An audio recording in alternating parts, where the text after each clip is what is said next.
All right, well, 5 points, just over 14 hours to go. Pennsylvania getting tighter by the hour. Hillary Clinton clinging to a 5-point lead over Barack Obama, according to Real Clear Politics. My next guest says Senator Clinton should drop out if she doesn't win by double digits tomorrow. Ed Schultz is a syndicated radio talk show host. You know, the expectations game are for a big, big win, and if you don't meet it, it's a defeat. But come on, shouldn't a W be a W? Well, not really, Neil. You know, it's like the Pittsburgh Steelers on the playoff bubble. When do they become must-wins? I think Hillary Clinton is in that arena. This is a must-win because if she loses... But you're saying it's a must-big win. It's a must-big win. I think she has to win huge. What's huge? I think she's got to win by about 15 points, and I don't think that's going to happen. But if Barack Obama wins, it's totally over.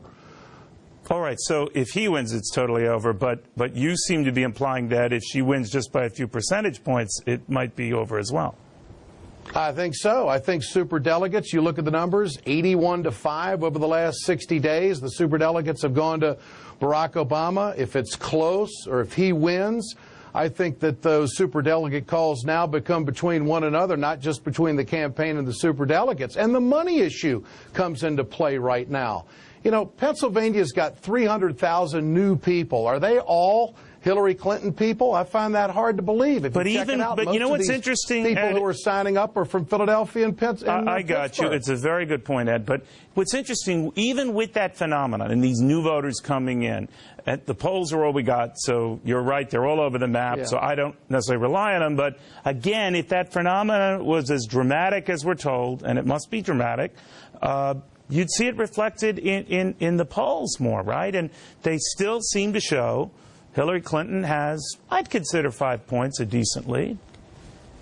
I think the polls are close enough to be wrong. I also think that you got to get your people out. And I think Barack Obama, his social networking and boots on the ground have been great motivators in past situations. You know, the Clintons have done a great job of making everybody think they won Texas. Barack Obama got more delegates out of Texas, and he also won the caucus. Yes, she did win the popular vote, but I think that there's some mind games being played from the Clinton camp to the American people that they're the only ones that can win, quote, big states.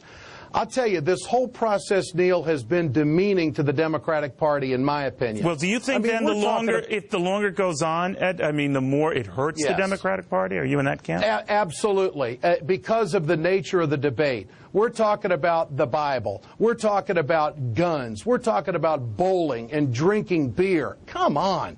The Democrats have got to be deeper than this. What about the middle class? What about health care? I think it's really interesting, Neil, that the steel workers have not weighed in on this because they know the issues are very strong and very important, and they don't want to be wrong on this. Right. So I just think Obama is positioned to win this thing tomorrow, despite all the experts. But real quickly, you have nothing against drinking beer, right? Just to get that out. No, I don't. Although I have been kind of a wine snob the last few years. All right, Ed Schultz, thank you very much. We will see you tomorrow.